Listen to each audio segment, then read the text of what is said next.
Go up the ladder, go down the chute, into this good-looking gack. Once you get over here, it says, I feel flushed. Nickelodeon has had many scandals over the years, most recently highlighted in the documentary Quiet on Set. Which of these scandals shocked you the most? Let us know in the comments. Number 10. The lost film Too Scary for Kids, Crybaby Lane. We all know creepy childhood staples like Are You Afraid of the Dark, but fewer are familiar with Crybaby Lane. This TV movie centered on conjoined twins, one good, the other evil, who were locked up, grew ill, and died. Their father then sawed them in half before burying them separately. Because legend has it, anyone caught out there at night on that desolate road can hear the cries of the evil child calling for vengeance from beyond the grave. After Melissa Joan Hart hosted its initial premiere, the film vanished from the airwaves, many assuming it to be lost. Some theorized that parents found the movie too dark, while others wondered if it really existed at all. You're making this up. I know it sounds bad, it is bad. As Reddit started buzzing about the picture, a Nickelodeon representative claimed it wasn't banned, but rather forgotten. Not forgotten entirely though, as Nickelodeon dug up Crybaby Lane in 2011, rerunning it several times since. Arise, spirit of the dead, from in the other side. Son of Muller, we are calling you forth. Number 9. A scrapped series, Christmas in Tattertown. Doug, Rugrats, and Ren and Stimpy initiated the golden age of Nicktoons. However, another animated series could have predated them. Dog, you're alive! Goody! Where are we, Dog? Ralph Bakshi rose to fame through adult animated features like Fritz the Cat. With Mighty Mouse The New Adventures, though, he entertained kids and adults alike on Saturday morning. Bakshi was sent to produce an animated series for Nickelodeon loosely inspired by his comic strip Junktown. Airing in 1988, Christmas in Tattertown served as a pilot for a 39-episode series order. I'm alive. I'm alive. I can talk. Around this time, Bakshi found himself in hot water for a Mighty Mouse episode where the titular character inhales a crushed flower, unintentionally calling illegal substances to mind. Nick began to lose interest in the Tattertown series, which Bakshi acknowledged, quote, just didn't work anyway. Somebody do something. Debbie is leaking. I'm sorry. Number 8. The unproduced finale, The Angry Beavers. A lot of Nicktoons concluded their initial runs without a proper series finale. With The Angry Beavers, though, there was an attempt to bring a sense of finality to the misadventures of Daggett and Norbert. How? By going as meta as possible. Madoofy brother, Why? we're going bye-bye. Bye-bye. Why? Because we are over! Over? Over what? Over!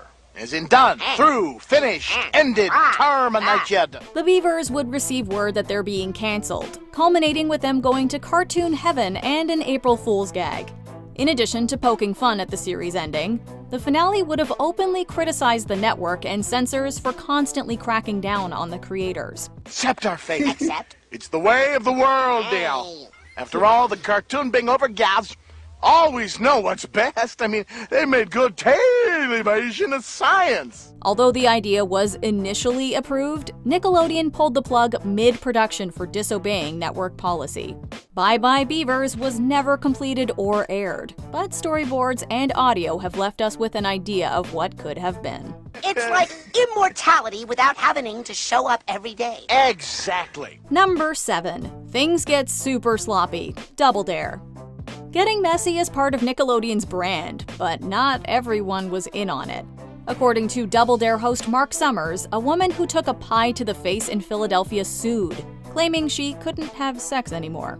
Summers says she got, quote, $25,000 to go away. And honestly, I'm glad they did. If you can't handle a pie in the face, you're just not cut out for slime time, babe. While pie is nothing to cry over, a broken bone is more serious. On Double Dare, a kid lied on his medical form, neglecting to mention he had bones like glass, having broken 17 of them. Doing an obstacle course, a bone ended up going through the arm. Mark Summers had to immediately leave the studio so he wouldn't puke on the kid.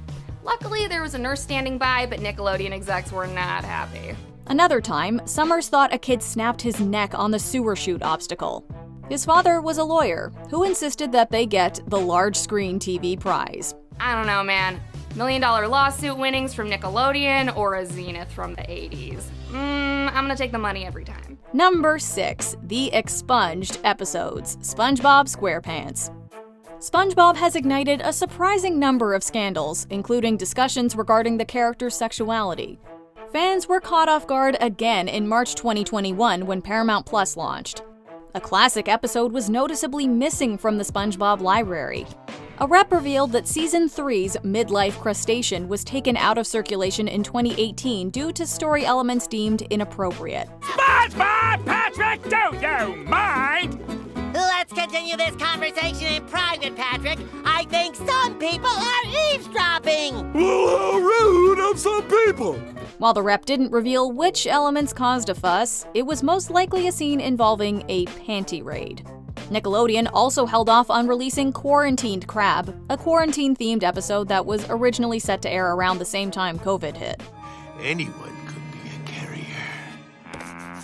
Itchy skin! He's got clam flu! What? No, I was just scratching. Freezer! While it eventually aired, Quarantined Crab currently isn't on Paramount Plus either.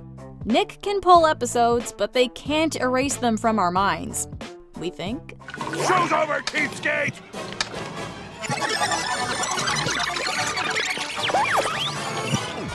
Number 5. Angelique Bates's experiences weren't all that pleasant. All that. Standing out with her comedic timing in sketches like Randy and Mandy, Angelique Bates became an inspiration to aspiring female black comedians, being the first in the show's history. It's the chocolate. Moms tend to overlook the benefits of chocolate. Mainly that it tastes very, very good. Sadly, she was also the first cast member to leave all that. Viewers wouldn't understand why until years later when Bates revealed that her mother had been physically and mentally tormenting her during the show's run. The producers were apparently well aware of this, as Bates claims it took place right in front of them. Sometimes they could even hear me yelling. But nothing was done to help me until approximately 1996 when CPS was called. The adults tasked with protecting the young performer urged her not to speak to Child Protective Services. Bates stayed quiet about her ordeal for almost 2 decades before opening up to the public about it. They were creating these stories about me, and I just wasn't saying anything, and I was just taking hits. But when I started speaking my truth, which people didn't know and some did know the truth, they started coming out and defending me. Number 4. You can't make fun of adoption. You can't do that on television. You Can't Do That on Television gave birth to many Nickelodeon staples, including green slime.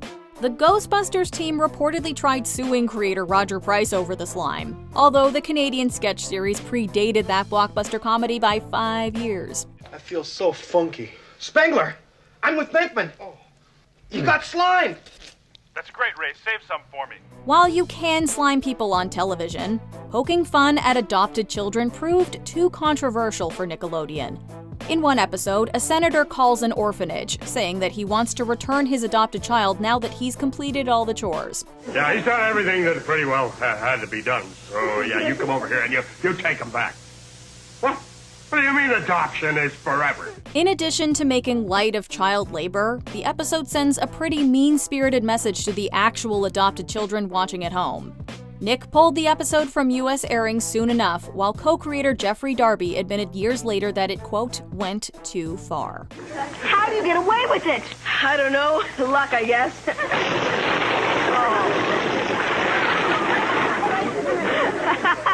Justice at last. Number 3. Jamie Lynn Spears' pregnancy. Zoey 101. Some know her as Britney Spears' younger sister, but to Nickelodeon viewers, Jamie Lynn Spears is Zoey Brooks. Zoey, something's bothering you. Yeah. If you figure out what it is, let me know. In a 2007 interview, the then 16-year-old sitcom star made a startling announcement. She was 12 weeks pregnant, and her boyfriend of 2 years, Casey Aldridge, was the father. They're freaking out right now. They're not going to try. It's Nickelodeon. They're not going to try to cover this up. They're either going to deal with it or dump her. Given Spears' status as a teen idol, not all parents were happy to hear this, insisting that Nickelodeon pull the 4th season of Zoey 101, which was ready to air. Nick ultimately released the season to record ratings, although this was also the show's last. While many assumed that the series was canceled because of the scandal, Spears says that her contract was already set to expire and filming wrapped about 6 months before learning of her pregnancy. Wait, I thought PCA was having their prom tonight. We are. I blew it off. Number 2. Not So Happy Happy Joy Joy, The Ren and Stimpy Show. Ren and Stimpy was an immediate success for Nickelodeon, but creator John Kricfalusi was also a source of constant confrontation. From the show's suggestive content to missed deadlines to the toxic work environment, the writing was on the wall for Kricfalusi. Aren't you guys lucky to have such a kind, loving master as I? There now. You happy? The pulled episode Man's Best Friend was seen as a breaking point, with Kricfalusi leaving his creation. Production shifted from SpongeBob to games animation, with Bob Camp now leading the charge. Although Kricfalusi maintained a following in the animation world, he fell from grace in 2018 when former SpongeBob artists Robin Bird and Katie Rice accused him of sexual harassment and grooming when they were underage. He just started hiring kids, because they're gonna have that devotion to him. Katie is the princess of sexy girl artists. I had matured a bit. I could tell that, the stuff that has been going on for the past 5 years is not normal. In 2020, a Ren and Stimpy reboot was announced, but given the controversy, John Kay will have no creative input. You sick little monkey! Why, I oughta...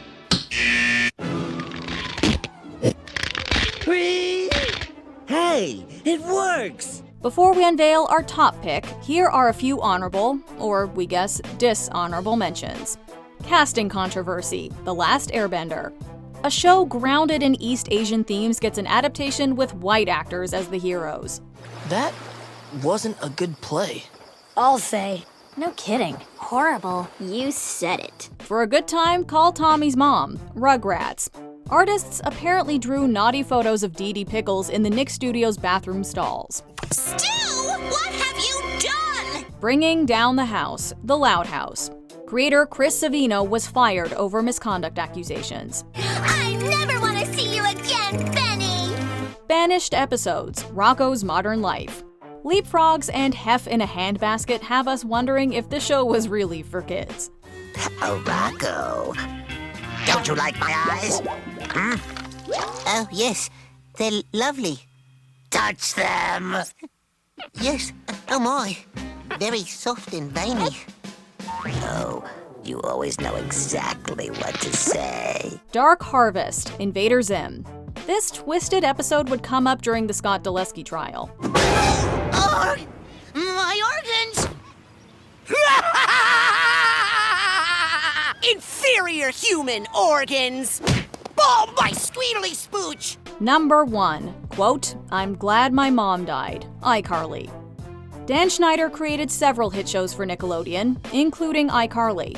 However, his relationship with the network ended in 2018 amid allegations involving temper issues and feet. And I'll read what you write here. You write, he was mean-spirited, controlling, and terrifying, and prone to make grown men and women cry with his insults and degradation. In 2022, iCarly star Jennette McCurdy chronicled her troubling history with her abusive mother. She also discussed the creator, i.e. Schneider, accusing him of pressuring her to drink as a minor, giving her a non-consensual massage, and more. McCurdy reprised her role on Salmon Cat, where she developed a rivalry with Ariana Grande, claiming her co-star was allowed to pursue other projects while she wasn't. Oh, Cat, you're back! Robbie was just singing me a little song he wrote called... I know what it's called. He wrote that song for me. Cat! I'm swell, me! When Salmon Cat was abruptly canceled amid a risque photo scandal, McCurdy claims Nickelodeon offered her hush money to stay silent about Schneider's behavior. She turned it down and later told her story in a book. I think I've chosen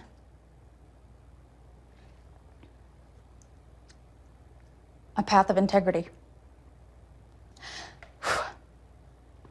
And it hasn't always been easy. Did you enjoy this video? Check out these other clips from WatchMojo, and be sure to subscribe and ring the bell to be notified about our latest videos.